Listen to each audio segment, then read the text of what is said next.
पूज्य श्री राधा बाबा जी महाराज जूनागढ़ में पूज्य भाई जी से हनुमान प्रसाद पोद्दार जी के साथ श्री नरसिंह मेहता जी के विराजमान ठाकुर जी का दर्शन किया। फिर वहां से यात्रियों के साथ तीर्थ यात्रा ट्रेन 600 यात्री हैं, तो तीर्थ यात्रा ट्रेन बंबई आने को हुई। सूचना पहुंची तो शास्त्रों मारवाड़ी समाज स्टेशन पे भाई जी और बाबा का स्वागत करने के लिए खड़े हुए। अपार जन समूह भाई जी और बाबा का स्वागत करने के लिए बंबई में एकत्रित हुआ। जब पता चला कि गीता प्रेस के पूज्य भाई जी महाराज और पूज्य राधा बाबा यात्रियों के साथ आ रहे हैं, पूज्य राधा बाबा तो सिंघानिया बाड़ी भूलेश्वर के कमरे की तैयारी की गई थी कि यहाँ राधा बाबा भी आ जाएंगे। वो तो बस ग्रीवा नीचे किए स्टेशन में उतरे, कौन प्रणाम कर रहा कौन माला पहरा रहा देखा ही नहीं। राधा बाबा अपने ही भाव में मगन। भाई जी वो व्यवहार कुशलता दिखाते हुए भाई जी सबको आश्रय, किसी को देख लेते, किसी को छू लेते, किसी से मुस्कुरा देते, सबको आनंद प्रदान करते हुए।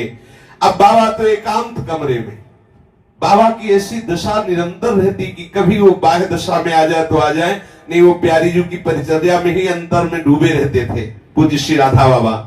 जब बहुत आवश्यक होता, कोई बहुत आवश्यक प्रश्न होता तो वल्लभ लाल गोस्वामी जी वो एक चिट्ठी बना के बाबा को देते, बाबा उसे पढ़ लेते, आवश्यक होता तो उत्तर देते, नहीं आंख मूंद लेते, चिट्ठी हटा देते। वल्लभ लाल गोस्वामी जी की सेवा थी कि जहां बाबा ग्रीवा झुका के जहां बैठे तहां वो पद गायन शुरू कर देते थे।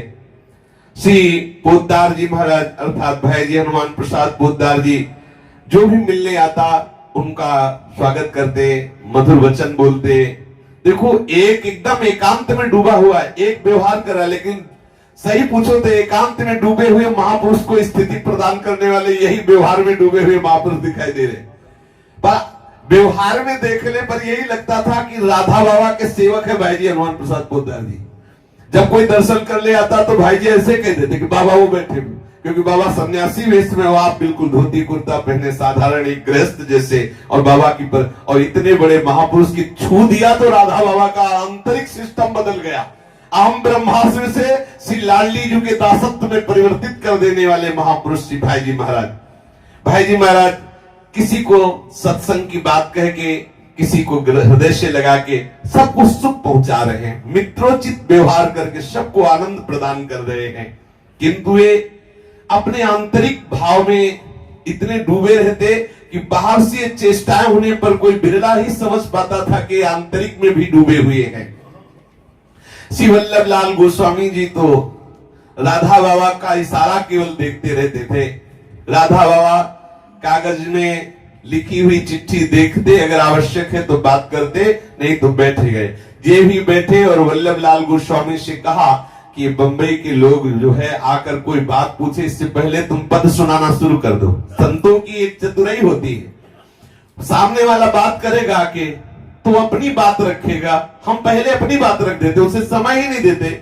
हमारी किशोरी जी वैसे, हमारे लाल ओम के भाग जाएगा, और अगर तुम ना बोले तो बोलेगा हमारी पत्नी ऐसी, हमारा बेटा ऐसा हो, क्योंकि वो ये फंसा हुआ।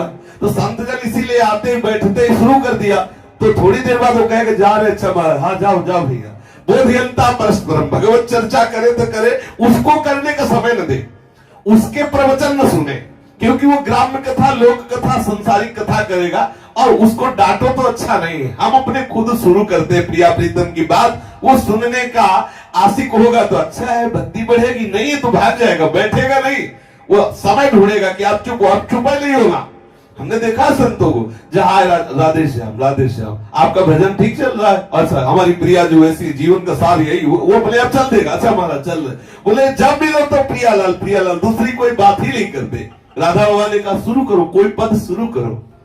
अपने भावुक जनों की भावना को जैसे जैसे ये चाह की वैसे वैसे पूर्ण कर रहे हैं। अब ये चाह करते कि लाल जी अपने सखाओं के साथ आवे, घर में खूब उपद्रव मचावे और मैं छुप करके उस शोभा को देखूं, तो लाल जी वैसा ही करते हैं।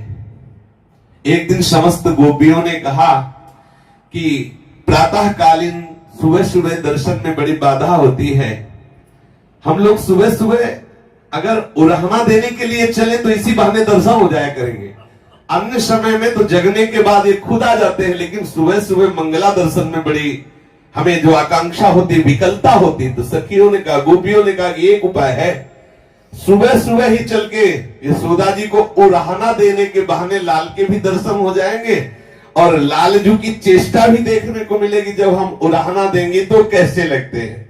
सखियों ने ऐसी भावना करके 20-25 का एक दल सी यशोदा मैया के समीप गया और कहने लगी कि मैया, सारे ब्रज में बात फैल गई, तुम्हें पता है। वो बिल्कुल सुबह का टाइम है, लाला भी सैया से उठे ही हैं, आंख मल रहे हैं कि देखा शिकायत शुरू हो गई। बोले अभी तो मैं उठा हूं, शिकायत किस बात की? बोले पुरानी, कल की। लाल जी समझ रहे कि ये चतुराई करके हमसे मिलने की चाल ढूंढी है। अब एक गोपी बोली, मैया, सारे ब्रजपुर में ये समाचार बिजली की तरह फैल गया है कि जो तुम्हारा लाला है ना, ये गोपियों के घरों में जाकर के मनमानी आचरण करता है। मैया, अगर ये माखन खाए तो कितना खाएगा? खूब खा ले, आपकी कृपा से कोई कमी तो हम लोगों के भी घर में नहीं, लेकिन ये खाता है, सखाओं को खवाता है, बंदरों को खवाता है, सब तोड़ फोड़ के फैला भी देता है, वो तोड़ फोड़ भी डालता है। अब हमें ये जो माट हमारे पुराने सासु के जमाने के और भी पुराने कुल परंपरा के माट, वो सब तोड़ देता है।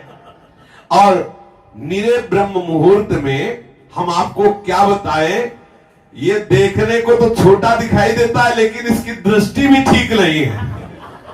माखन मिश्री तो जो इसकी दृष्टि भी ठीक। अब यशोदा मैया लाला की तरफ देखती तो लाला ऐसे मानो बहुत भोला भाला, एकदम सीधा। गोपी की तरफ देखती तो गोपी कह रहे, देखो कैसा दिखाई दे रहा है, ऐसा लगता है कुछ जानता ही नहीं है। और मैया एकांत में देखो तो फिर हम तुम्हें दिखाएं इसकी, अभी तो बाल है, वहां नौ किशोर हो जाता है और हम लोगों से ऐसी मस्करी करता है, ऐसी दृष्टि डालता है।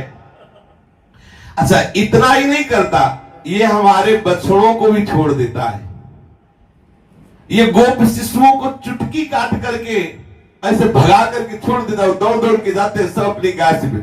अगर हमारा कोई लाला छोटा घर में सो रहा होता तो जाता है, चुटकी ऐसे काटता तो चीख पड़ता है, रो पड़ता है, पूछो मत, जीना मुश्किल कर दिया है। गोपी जाके कहती है कि मुझे जीना मुश्किल कर दिया है, इस लड़ते लाल को आप संभालिए, अपने पूरे ब्रज में ये बात फैल रही है। अब वो दूसरी ब्रज सुंदरी बोलती है कि मैया, मैं भी तो शिकायत करने आई थी। मैया सोच रही कि आज ये सब गोपियां आई है शिकायत करने, और लाला तो अभी हमारा देखो सो के उठ रहा है। सुवर्ण की कटोरी में सुंदर माखन और मिश्री मेवा जाके देती है। लाला तू बाह, मैं इन गोपियों से निपट के आती हूं। दूसरी गोपी ने कहा कि मैया, ये जो आपका लाला है, ये एक एक गोपी को इतना परेशान किए, आप पूरे अपने नगर में जाके पूछ लीजिए, घर घर में सब आपको बता देंगी। ये दिखाई तो नीलमणि देता है बालक, लेकिन यौवन से भी बढ़कर के ये चेष्टाएं करता है।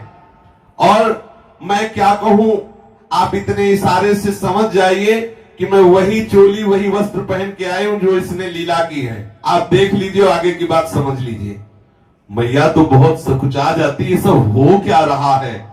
और ठाकुर जी सीधे साधे बन के जब गोपी की तरफ देखते तो कहते, तू जैसा चाहती वैसे तो मैं कर रहा हूं। और जब मैया देखती तो एकदम भोले बन जाते हैं। लाला के एकदम सीधे साधे, बहुत सीधा लाला है।